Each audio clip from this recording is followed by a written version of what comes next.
Hello everyone, পিয়ালির একদিনের আরও একটি ভিডিওতে তোমাদের অনেক অনেক ওয়েলকাম। আশা করি সবাই খুব ভালো আছো, সুস্থ আছো, আর আমরাও মোটামুটি ভালোই আছি। আজকে ব্লগটা শুরু করলাম ঠিক সন্ধ্যে থেকে। এখন আমি, মেয়ে আর পিসি যাচ্ছি রূপার বাড়ি। মানে পিসি এসে থেকে একবারও কোথাও যায়নি, তাই এখন আমরা সবাই মিলে একটু যাচ্ছি। অনেক দিন ধরেই ও বলছিল যেতে, কিন্তু যাওয়া হচ্ছিল না, এতটা গরম লাগছে যে বেরোতেই ইচ্ছে করছে না। বেরোলেই জামা কাপড় পরতে হবে, এই দুঃখে বেরোনোই হচ্ছে না জানো। আজকে আমাদের 3 বন্ধুরই আসার কথা ছিল, কিন্তু একদম লাস্ট মোমেন্টে চৈতালি বললো আসতে পারবে না, কারণ ওর একটা কি কাজ পড়ে গেছে। আর এদিকে শিম্পা আর আমি চলে এসেছি। আর এদিকে রূপা দেখেছো কি কাণ্ডটাই না করেছে। আমাদের তো চা দিয়েছেই, সেটা আর ভিডিও করা হয়নি। আর দেখো লুচি আর আলুর দম করেছে। সন্ধেবেলা এত কিছু খাওয়া যায় বলো? এ কিছুতেই বোঝে না। সেই সন্ধেবেলায় লুচি, আলুর দম, মিষ্টি, কত কিছু করেছে। আর দাঁড়াও তোমাদের দেখাই কেমন রান্না করেছে। এই দেখো আলুর দম, দারুণ হয়েছে কিন্তু খেতে, আমি একটু টেস্ট করেছি। আর এই দেখো লুচি, আমি তাই বলে দিলাম, মেয়েরাও খেতে বসে গেছে, আমাদেরও দিয়ে দিয়েছিস, আর লাগবে না। ওদিকে পিসিকেও দিয়ে দিয়েছে, বললাম আর ভাজিস না। আর এদিকে ওর বরকে আর ছেলেকে যদি দেয়, তার জন্য একটু বাজলেই হবে। চলো এবার খেয়ে নিই।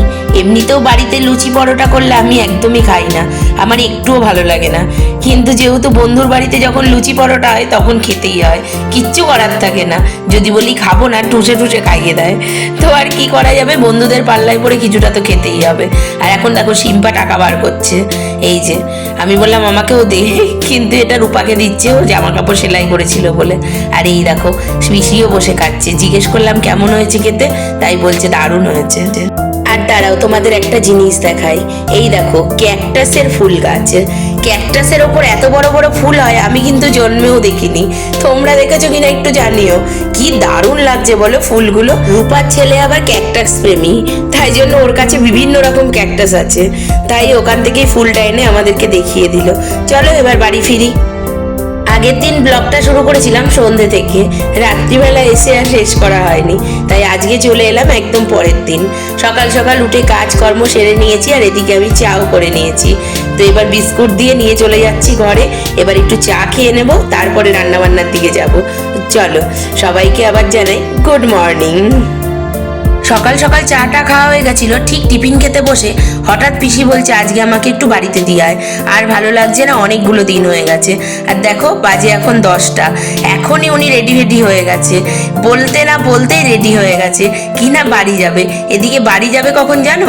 সেই বিকেলবেলা। এখন থেকে সেজে গুজে রেডি হয়ে গেছে। আর গাড়িকে বলে দেওয়া হয়েছে যে এসে নিয়ে যেতে।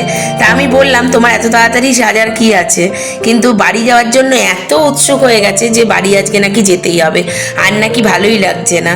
আর এদিকে দেখো তোমাদের দাদাভাই গেছিল বাজারে, সবজি আমার ঘরে ছিল, তাই কয়েকটা জিনিস আনতে বলেছিলাম, মানে আমি শুধু কচুরলতি আনতে বলেছিলাম, আর ও ডাঁটা, কচুরলতি আর বেগুন আর কুমড়ো এনেছে। তো চলো এদিকে আমি রান্না বান্নাগুলো সেরে নিই। আর এই দেখো করবো একটু পটল চিংড়ি, তাই চিংড়ি মাছ, পটল, আলু সব ভেজে রেখেছি। আর এই দেখো মশলাটাও করছি। আর ওই দেখো পিসি এসে দাঁড়িয়ে আছে। বললাম আর কটা দিন থাকো, হঠাৎ করে বলছে না আর থাকবো না, এবার বাড়ি চলে যাই, আর ভালো লাগছে না। আগের দিনও কিন্তু বলেনি যে চলে যাব, হঠাৎ চাটা খেয়ে টিফিন খেতে বসেই বলছে। কি অবস্থা ভাবো, ভালোই ছিল, হঠাৎ করে উঠলো ভাই তো কটক যাই। যেহেতু ভাইপোকে দেখছে আবার কোন দিন অফিস চলে যাবে, আজকেই আমাকে দিয়ে আসুক। তো চলো এদিকে আজকে আমি একটু করবো উচ্ছে চচ্চড়ি। তো প্রথমে উচ্ছে, আলু, ডাঁটা, বেগুন সব কেটে রেখেছিলাম। তারপরে কড়াইয়ের মধ্যে একটু তেল দিয়ে বেগুনটাকে ভেজে তুলে রেখেছিলাম। আর তারপরেই তার মধ্যে 5 ফোড়ন দিয়ে দিয়েছি। আর আলু আর উচ্ছে আর ডাঁটাটাকে দিয়ে দিয়েছিলাম, আর ভালো করে নাড়াচাড়া করে ভেজে নিয়েছিলাম। যখন ভাজা হয়ে গেছিলো তখন একটু হলুদ গুঁড়ো, লঙ্কা গুঁড়ো আর একটু নুন দিয়ে দিয়েছিলাম। আর একটু জল দিয়ে কষিয়ে নিয়ে পরিমাণ মতো জল দিয়ে দিয়েছিলাম। আর একটা কথা, আগে না আমি বেগুন যখন ভেজেছিলাম তখন বড়িটা ভেজেছিলাম, ওটা না তোমাদেরকে বলতেই ভুলে গেছি। আর যখন মোটামুটি দেখো সেদ্ধ হয়ে গেছিলো, তখন ওই বেগুন আর বড়িটা আমি একটু হাতের সাহায্যে বড়িটা ভেঙে দিয়ে দিয়েছিলাম। আর দেখো জল শুকিয়ে গেলেই রেডি আমাদের উচ্ছে চচ্চড়ি। আর এদিকে না পিসি যেহেতু চলে যাবে বলছে, কিছুতেই থাকবে না, তাই আমি আবার টিফিন হয়ে গেছে, তারপরেও আমি আবার 4টে রুটি করে দিলাম, কারণ এমনিতে বাড়িতে গিয়ে এখনই করতে পারবে না। আর জিনিসও তো কিছু কেনা নেই না, ওগুলোও তো নিতে হবে। তার জন্য আমি ভাবলাম তাহলে কিছু সবজি আর একটু রুটি তরকারি করে বরঞ্চ দিয়ে দিই, তাহলে রাতটা অন্তত পক্ষে খেয়ে নিতে পারবে, আর দুপুরে তো এখান থেকে খেয়েই যাবে। আমি সবজির মধ্যে দিয়েছিলাম একটু কুমড়ো, আলু, আর একটু হচ্ছে তোমার ওই বেগুন, তারপরে টমেটো, আর ওদিকে মনে হয় একটু লেবুও দিয়ে দিয়েছিলাম, আর একটু ডাঁটাও দিয়েছি। সেরকম তো সব সবজি খায় না, তাই একটু বেছে বেছেই কয়েকটা সবজি দিলাম, দিলেও তো খাবে না। তাই এই দেখো এবার রুটিটাও এর মধ্যে আমি ঢুকিয়ে দিলাম। আর এই দেখো ব্যাগপত্র সব রেডি, এবার শুধু ওনার যাওয়ার পালা। কিন্তু এখনো কিন্তু অনেক দেরি, সবে রান্নাটা হয়েছে, এখনো খাওয়া দাওয়া হয়নি, স্নান করিনি। আর এই দেখো উনি রেডি হয়ে এখন আবার দুপুরের আগে একটু ঘুমিয়েও নিচ্ছে, আবার দুপুরবেলা ভাবছে শুতে পারবে কিনা, তাই একটু এখন ঘুমিয়েও নিচ্ছে। যাকে পিসি ওদিকে ঘুমাক, আর এদিকে আমার ভাতও প্রায় হয়ে গেছে।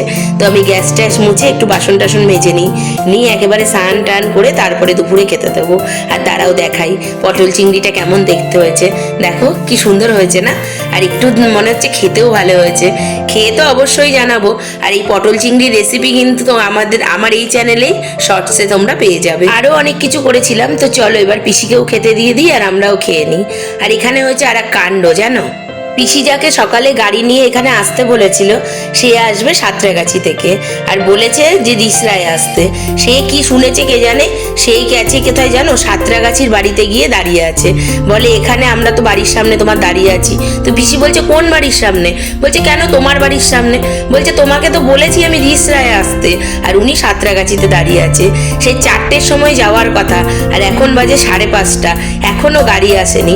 আর পিসি দেখো গাড়ি আসবে আসবে করে আগেই একটা ব্যাগ নিয়ে কোথায় এসে দাঁড়িয়ে আছে। ঘরে বসবে তা না, বাইরে চলে এসছে এই গরমের মধ্যে, আর গাড়ি এখনো আসেনি।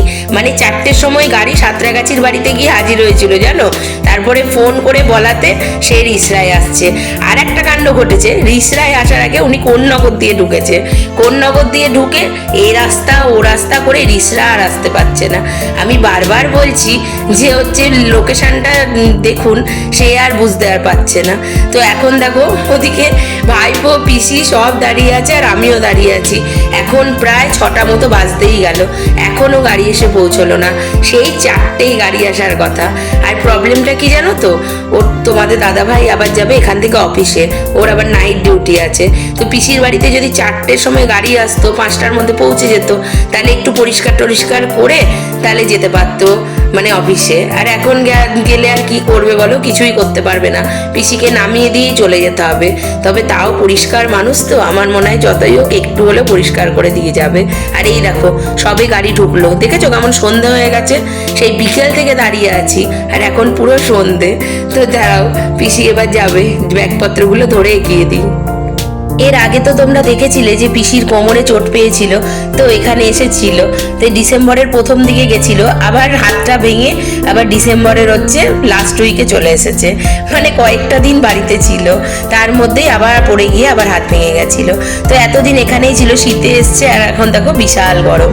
তো যাকে টাটা বলে পিসি চলে গেল। আর এতদিন বাড়ি ছাড়া, বাড়িঘর কেমন নোংরা হয়েছে বলো।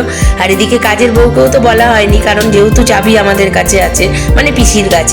তোমাদের দাদাভাই ভেবেছিল যদি বিকেল বিকেল চলে যেত তাহলে একটু পরিষ্কার টরিষ্কার করে অফিস যেতে পারতো, কিন্তু এখন এতটাই সন্ধে হয়ে গেছে যে কতটা পরিষ্কার করতে পারবে জানি না। তবুও যেহেতু পরিষ্কার মানুষ, একটু হয়তো গুছিয়ে দিয়েই যাবে অফিসে, না হলে পিসিও তো পারবে না। তো চলো আস্তে আস্তে বাড়ির দিকে যাই। আজকের মতো ভিডিওটা এখানেই শেষ করছি। সবাই খুব ভালো থেকো, ভিডিওটা ভালো লাগলে অবশ্যই একটা লাইক করো, আর চ্যানেলটাকে সাবস্ক্রাইব করে আমার পাশে থেকো। আবার আসবো নতুন একটা ভিডিও নিয়ে, ততক্ষণের জন্য সবাই খুব ভালো থেকো, সুস্থ থেকো, টাটা।